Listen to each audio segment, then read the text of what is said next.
দেশজুড়ে নাশকতার ছক আওয়ামী লীগের। ৫ আগস্ট দেশ দখল নিয়ে কলকাতায় এবং আওয়ামী লীগ নেতাদের ভয়ঙ্কর ষড়যন্ত্র ফাঁস। এবং সর্বশেষ জানাবো ৫ আগস্টের মধ্যে জুলাই ঘোষণাপত্রে খসড়া ২৭ দফা। এতক্ষণ শুনছিলেন সংবাদ শিরোনাম, এখন থাকছে বিস্তারিত। দেশজুড়ে নাশকতার ছক আওয়ামী লীগের। আওয়ামী লীগের শোকের মাস আগস্টে দেশবাসীকে কাঁদাতে চায় ফ্যাসিবাদীরা। অন্তর্বর্তী সরকার হঠাৎ তৈরি করা হচ্ছে ভয়াবহ নাশকতার ছক। বিভিন্ন দেশে পলাতক মুজিববাদী নেতাকর্মী এবং আমলা, সশস্ত্র বাহিনী ও পুলিশের সাবেক কর্মকর্তাদের নিয়ে আটা হচ্ছে কূটকৌশল। পরিকল্পনা বাস্তবায়নে দলীয় ক্যাডারদের প্রশিক্ষণ দিচ্ছে আওয়ামী লীগ। ভারতে বসে ইন্ডি নকশা প্রস্তুত করছেন শেখ হাসিনা। জুলাই বিপ্লবের বর্ষপূর্তি ঘিরে আইন শৃঙ্খলা পরিস্থিতি পর্যবেক্ষণ করে কয়েকটি গোয়েন্দা সংস্থা তৈরি করা প্রতিবেদন মেলাচ্ছে এই উদ্বেগজনক তথ্য।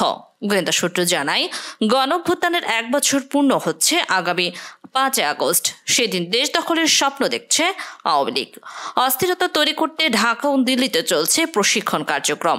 ইতোমধ্যে রাজধানীর বসুন্ধরা আবাসিক এলাকায় ৪ শতাধিক আওয়ামী লীগ ক্যাডারদেরকে কর্মশালার নামে ট্রেনিং দেওয়া হচ্ছে। এছাড়া গোপালগঞ্জকে সন্ত্রাসীদের অভয়স্তম্ভ হিসেবে ধরে সেখানে প্রস্তুত করা হচ্ছে প্রশিক্ষণের কেন্দ্র। দেশের বাইরেও পুরোদমে কার্যক্রম চালাচ্ছে আওয়ামী লীগ ক্যাডাররা। ভারতের বাংলাদেশ সীমান্তবর্তী জেলাগুলোতে জড়ো হচ্ছে পলাতক ও গাঁঠাকা দেওয়া ফ্যাসিবাদীরা। আয়ত্ত করছে নাশকতার নানা উপায় ও হামলার কৌশল। আওয়ামী লীগ আগস্টকে আবেগের অস্ত্র বানাতে চায় জানিয়ে গোয়েন্দা সূত্রগুলো বলছে, এই মাসকে ঘিরে নেতাকর্মীদের নতুন করে শোকের আবহে সংবদ্ধ করতে চায় ফ্যাসিবাদী দলটি। ক্যাডারদের প্রশিক্ষণ দিয়ে আন্দোলনের নামে সরকারের বিরুদ্ধে হানতে চায় চূড়ান্ত আঘাত। প্রতিবেদনের কিছু তথ্য বিশ্লেষণে জানা যায়, অন্তর্বর্তী সরকারকে ব্যর্থ করার জন্য এ পর্যন্ত গৃহীত পরিকল্পনা তেমন সাফল্যের মুখ না দেখায় ২৪-এর ৫ আগস্টের মতো পরিস্থিতি তৈরির নির্দেশনা দিয়েছেন শেখ হাসিনা। এই লক্ষ্যে সারা দেশের সন্ত্রাসী কর্মকাণ্ডে পারদর্শী ও ডাইহার্ট আওয়ামী লীগের বাছাই করা হয়েছে, যারা দলের জন্য জীবনও দিতে প্রস্তুত। বিশ্বের বিভিন্ন দেশে অবস্থানরত আওয়ামী লীগ সমর্থিত সাবেক মন্ত্রী, এমপি, কেন্দ্রীয় নেতাদের ভারতে যাওয়ার নির্দেশনা দেওয়া হয়েছে। হাসিনার নির্দেশনা অনুসরণ করে সপ্তাহ ২ আগে থেকেই বুকিং দেওয়া হচ্ছে এয়ার টিকিট। অনেকেই ইতোমধ্যে ভারত পৌঁছেছেন। সেখানে বাছাইকৃত নেতাদের চূড়ান্ত নির্দেশনা দেওয়া হবে। রাজধানী ঢাকা সহ সব সিটি কর্পোরেশন এবং জেলার জন্য একজন করে নেতাকে দায়িত্ব দেওয়া হচ্ছে। দায়িত্বপ্রাপ্ত নেতা নাশকতার বিষয়গুলো আওয়ামী লীগের ভাষায় আন্দোলন তদারকি করবেন। সাবেক স্বরাষ্ট্রমন্ত্রী আসাদুজ্জামান খান কামালকে ঢাকায় নাশকতার দায়িত্ব দেওয়া হয়েছে। কামাল বর্তমানে ভারতে পলাতক আছেন। তিনি ইতিমধ্যে তার বাহিনী গঠনের কাজ শেষ করেছেন এবং বাছাইকৃতদের দেশ ও দেশের বাইরে প্রশিক্ষণ দিতে শুরু করেছেন।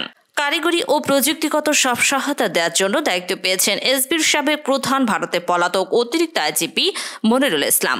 এছাড়া পলাতক বরখাস্ত সেনা কর্মকর্তা, এসএসএফ এর সাবেক ডিজি ও সাবেক কিউএমজির অবসরপ্রাপ্ত লেফটেন্যান্ট জেনারেল মুজিবুর রহমান বর্তমানে দিল্লিতে আছেন। তিনিও হাসিনার সঙ্গে সমন্বয়ের দায়িত্ব পালন করছেন। ভারতের গোয়েন্দা সংস্থা রয়ের অত্যন্ত বিশ্বস্ত হিসেবে পরিচিত জেনারেল মুজিব ময়মনসিংহ অঞ্চলের ধোবাউড়া সীমান্ত দিয়ে তিনি ভারতে পালান। মুজিব ছাড়াও পলাতক একাধিক জেনারেল নাশকতার পরিকল্পনা সাজাচ্ছেন। এসবি মনিরুল দেশবিরোধী তৎপরতা চালানোর জন্য দিল্লিতে একটি কার্যালয় নিয়েছেন।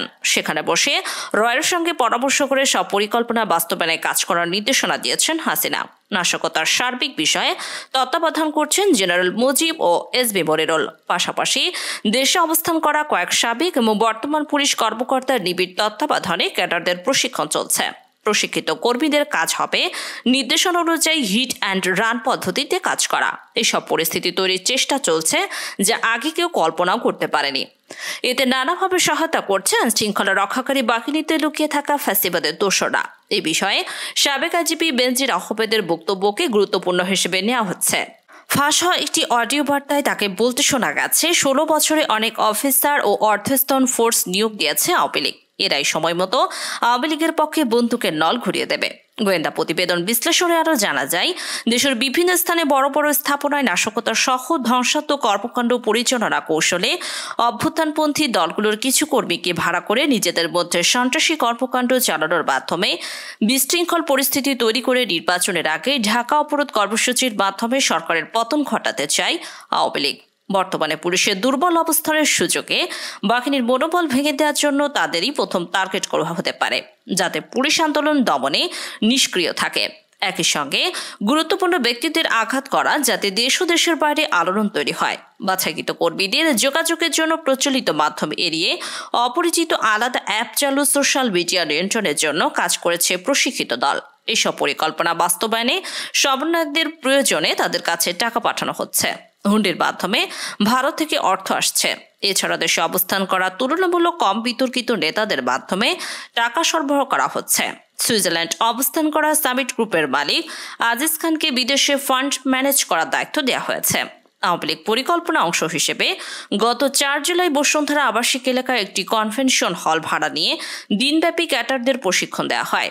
এনজিওর প্রশিক্ষণের নামে 4 শতাধিক নেতা কর্মীকে নাশকতার বিভিন্ন আধুনিক কৌশল শেখানো হয়।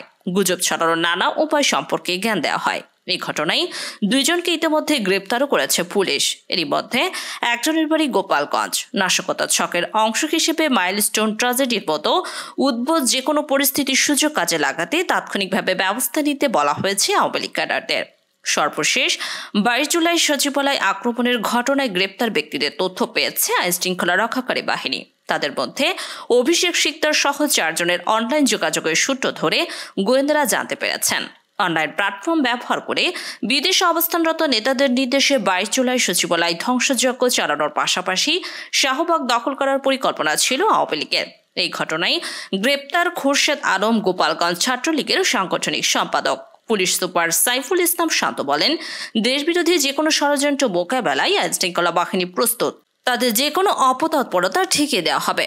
এক প্রশ্নের জবাবে ঢাকা রেঞ্জের ডিআইজি রেজাউল করিম মল্লিক বলেন, গোপালগঞ্জ সহ যেখানে অপরাধীরা থাকবে অবশ্যই আইনের আওতায় আনা হবে তাদের। আইনশৃঙ্খলা বাহিনী সময় মতো প্রস্তুত সবাই। জনগণের জানমালের নিরাপত্তা রক্ষায় সদা সজাগ। সচিবালয় হামলা ও মাইলস্টোনের কাছে উত্তরা দিয়াবাড়ি এলাকায় বিক্ষোভে উস্কানি ও মদত তারা রেখাই পাবে না। আইনশৃঙ্খলা বাহিনী সব ষড়যন্ত্র মোকাবেলায় প্রস্তুত রয়েছেন।